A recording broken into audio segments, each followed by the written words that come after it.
नहीं दूंगा हिस्सा। क्या कर लेगी तू? अगर तूने मुस्कान से एक भी शब्द ऊंची आवाज में बोला तो मैं भूल जाऊंगा कि तू मेरा भाई है।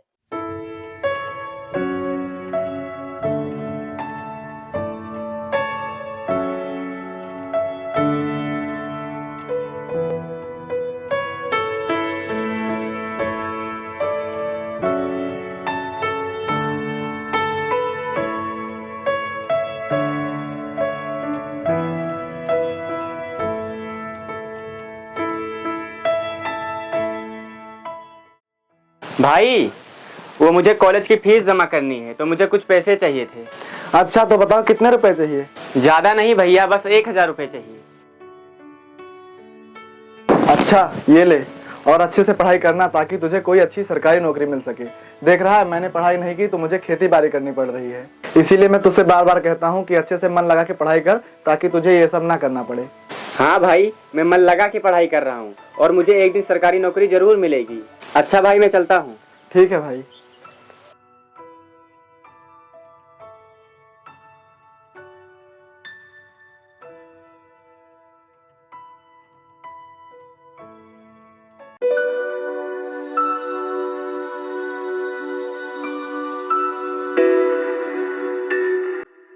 आओ बैठो।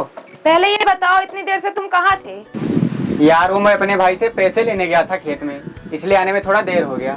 हाँ, तुम्हारे पास तो पैसे होंगे नहीं, सारे पैसे तो तुम्हारे भाई के पास होते हैं। हाँ, क्योंकि भैया ही सारी फसल काट कर बेचते हैं तो इसलिए सारा पैसा भैया के पास ही रहता है। अच्छा, तभी तो तुम उनसे नौकरों की तरह पैसे मांगते रहते हो। ये तुम कैसी बातें कर रही हो? वो खेती करता है तो उसका हक बनता है सारे पैसे रखने का। मेरे लिए यही अच्छी बात है कि वो मुझे कोई काम नहीं बताता और सारे काम वो खुद कर लेता है। तो वो सारे पैसे भी तो अपने पास रखते हैं। अरे वो सब तुम छोड़ो, वो जैसा भी है मेरे लिए अच्छा है। अब तुम बैठो।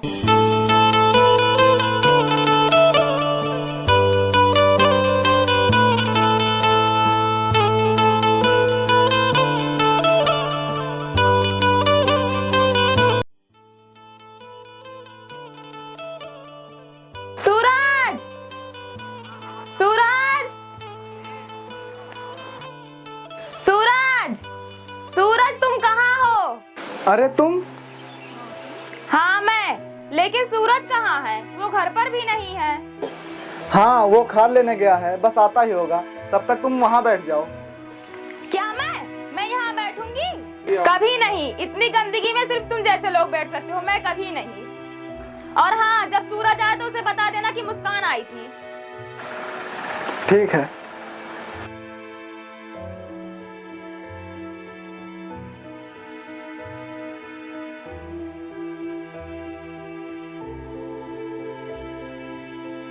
भाई, इस बार तो फसल बहुत अच्छी लगी है, हमें लगता है रकम भी अच्छा मिलेगा।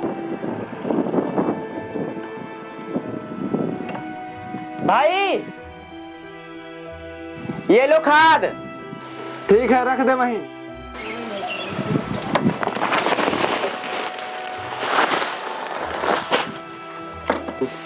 अरे वो मुस्कान आई थी, तुझे पूछ रही थी। अच्छा भाई।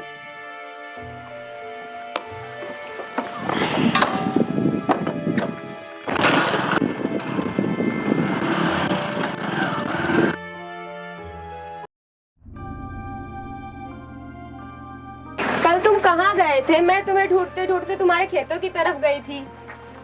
हाँ यार, कल वो मुझे खेतों में खाद डालनी थी ना, इसलिए मैं खाद लेने गया था। ठीक है। कल मैं फ्री थी तो मैंने सोचा कि तुम्हारे साथ घूमने चलूंगी, लेकिन तुम्हारे पास तो मेरे लिए टाइम ही नहीं रहता है। तुम तो अपने भाई के लिए बस एक नौकर हो, वो जो कहते हैं वो तुम करने लगते हो। तुम तो कह रहे थे कि तुम्हारा भाई तुमसे कोई काम नहीं करवाता है, सिर्फ पढ़ाई करने के लिए बोलता है। अभी मैं तुम्हें समझा रही हूँ लेकिन तुम्हारे समझ में आ नहीं रहा है, पर आगे चलकर तुम्हारे लिए बहुत ही दिक्कत हो जाएगी। तुम्हारा भाई अकेले ही अमीर बन जाएगा और तुम उसके पास एक नौकर ही बनकर रह जाओगे। तो यार इसमें इतना परेशान होने वाली कौन सी बात है? और तुम्हें कितने रुपए देते हैं कभी तुमने पूछा है?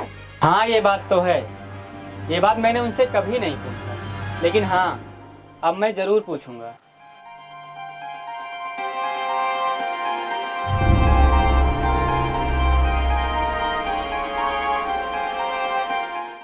भाई, हाँ हमें अगले साल फसल में कितना फायदा हुआ था? यही कोई 2 से 3 लाख रुपए। और मुझे कितने दिए? दिए होंगे तुझे 40 से 50 हजार। और बाकी के रुपए कहाँ गए?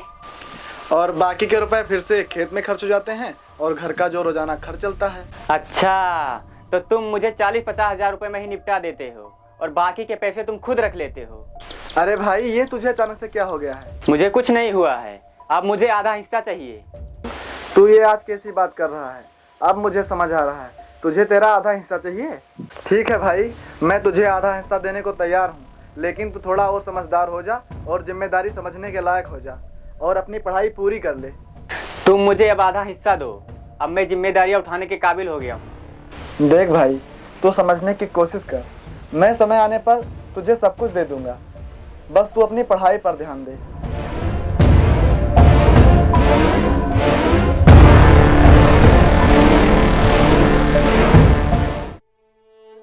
यार शिवा, आज इसे पता नहीं क्या हो गया है, ये मुझसे आधा हिस्सा मांग रहा है।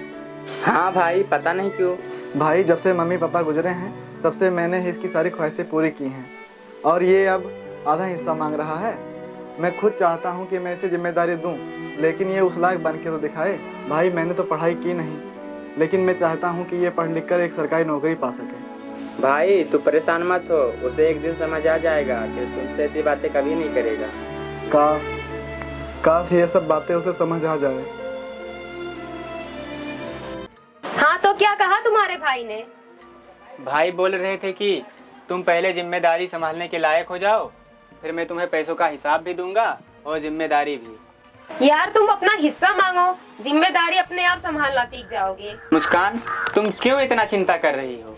मेरा भाई ऐसा वैसा आदमी नहीं है, वो मुझे समय आने पर सब कुछ देगा। कल को जब हम दोनों शादी कर लेंगे, क्या तब भी तुम अपने भाई से पैसे मांगोगे?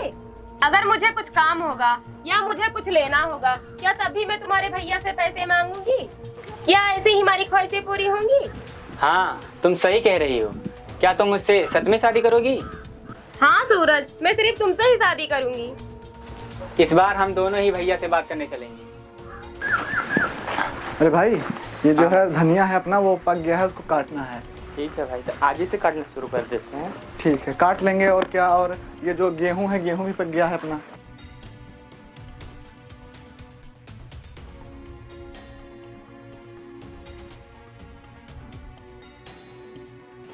मुझे मेरा हिस्सा चाहिए। समझ क्या रहे हो? अब मुझे मेरे हिस्से का सब कुछ चाहिए। मैंने तुझे पहले ही कहा था कि जब तक तू जिम्मेदारी उठाने के काबिल नहीं हो जाता, मैं तुझे कुछ भी नहीं दूंगा। अच्छा सूरज, तुम्हें अभी भी बच्चा नजर आता है। लगता है इसी बात का फायदा उठाकर इसको हिस्सा नहीं देना चाहते हो। अच्छा, अब पता चला तू किसकी बोली बोल रहा है और किसके चारों पे चल रहा है। एक्सक्यूज मी, मैं किसी को भड़का नहीं रही हूँ, बस सूरज का हिस्सा दिलाने के लिए बोल रही हूँ। तुम कौन होती हो सूरज को हिस्सा दिलाने वाली और हम भाइयों के बीच में लड़ाई कराने वाली? मैं सूरज की गर्लफ्रेंड हूँ और होने वाली वाइफ, और हम दोनों जल्दी शादी करने वाले हैं। नहीं, ये बिना मुझसे पूछे शादी कर ही नहीं सकता। मैं भला तुझसे क्यों पूछूं? मैं इससे शादी करने जा रहा हूँ और मुझे मेरा हिस्सा चाहिए। जायदाद से लेकर मुझे हर चीज में हिस्सा चाहिए। बहुत जल्द सूरज का हिस्सा दे दो, नहीं तो। चुप, नहीं दूंगा हिस्सा। क्या कर लेगी तू? अगर तूने मुस्कान से एक भी शब्द ऊंची आवाज में बोला तो मैं भूल जाऊंगा कि तू मेरा भाई है। अच्छा किया जो तुमने अपना असली रंग दिखा दिया।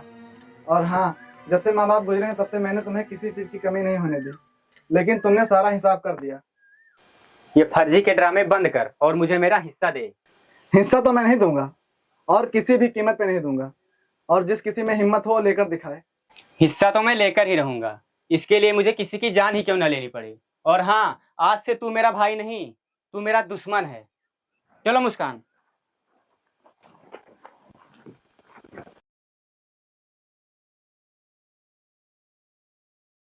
सूरज, अब तो एक ही रास्ता है। कौन सा रास्ता? तुम अपने भाई को खत्म कर दो। क्या?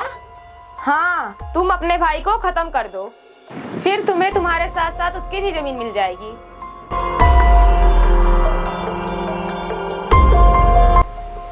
और फिर हम यहाँ की जमीन बेचकर शहर में शिफ्ट हो जाएंगे।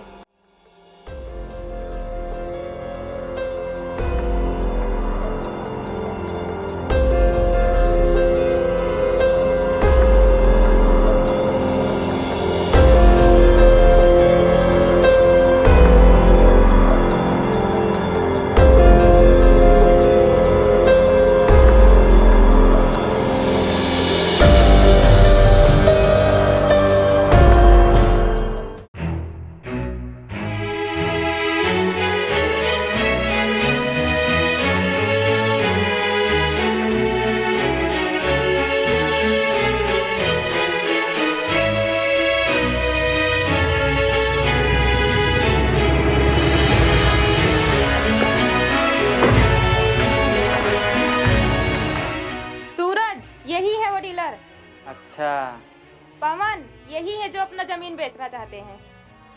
ठीक है, मुझे यह सौदा मंजूर है। लाओ कागजात।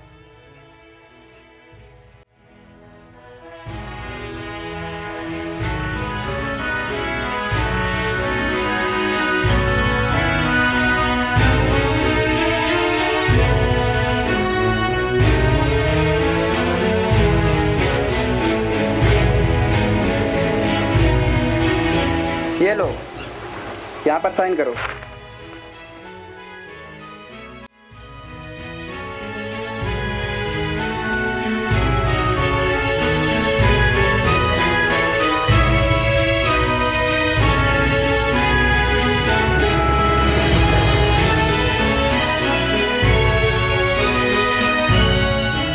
अब चलो मुस्कान। कहाँ जा रही हो मुस्कान? और मेरे जमीन के पैसे? मेरा काम हो गया, अब मैं चलती हूँ। मतलब मैं कुछ समझा नहीं। ये मेरा बॉयफ्रेंड है। ये तुम क्या कह रही हो मुस्कान? हाँ, मैं सच कह रही हूँ।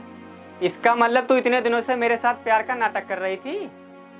जब से मुझे पता चला कि तुम्हारे पास इतनी प्रॉपर्टी है, तब से मैं तुम्हें अपने प्यार के जाल में फंसाने लगी। आखिरकार तुम मेरे प्यार के जाल में फंस ही गए और तुम्हारी इसी प्रॉपर्टी की वजह से तुम्हारा बड़ा भाई भी मारा गया। जाओ, जाकर तुम भी कहीं अपनी जान दे दो।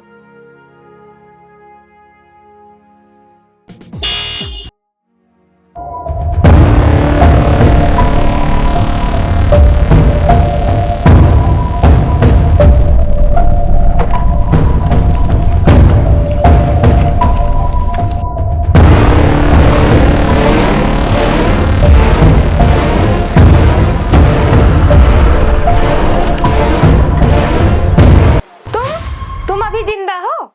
हाँ, मैं भी जिंदा हूँ।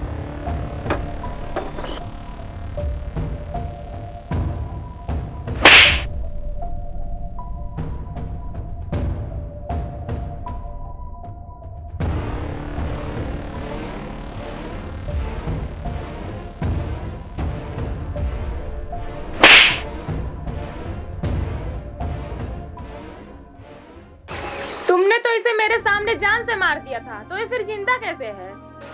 ये सब तो हम दोनों भाइयों की प्लानिंग थी और मुझे तो उस दिन ही शक हो गया था जिस दिन तुमने मुझसे शादी की बात की थी। और तभी मैं भाई से। हेलो, ठीक, कल मिलना। क्या है, आधा हिस्सा चाहिए? नहीं भाई, मैं तुम्हें कुछ बताने आया हूँ। क्या बताना है, जल्दी बताओ। भाई, वो मुस्कान मुझसे बहुत प्यार करती है और मुझसे शादी भी करना चाहती है और मैं भी उससे शादी करना चाहता हूँ।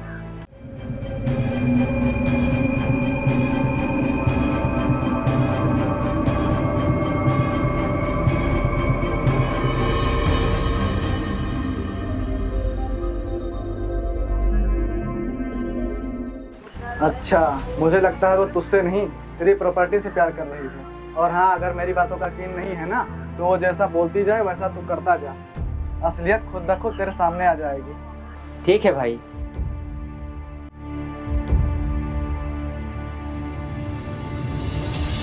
खेल तो तुमने बहुत अच्छा खेला था मैडम, लेकिन आदमी गलत चुन लिया। देखा भाई, मैंने तुझसे पहले ही कहा था कि ये लड़की तुमसे नहीं तुम्हारी प्रॉपर्टी से प्यार करती है। आज देखो, असलियत तुम्हारे सामने है। हाँ भाई, मैंने ही इस पर आंख बंद करके भरोसा कर लिया था।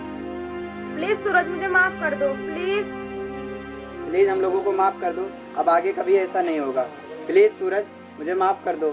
चंदन, प्लीज प्लीज मुझे माफ कर दो। अगर तुम लोगों को ऐसे ही छोड़ दिया गया तो तुम लोग फिर किसी किसान को अपने जाल में फंसाओगे, और इसलिए तुम लोगों को सजा मिलना बहुत ही जरूरी है। सूरज, पुलिस को फोन लगा। प्लीज हम लोगों को माफ कर दो, ऐसा गलती दोबारा कभी नहीं होगी।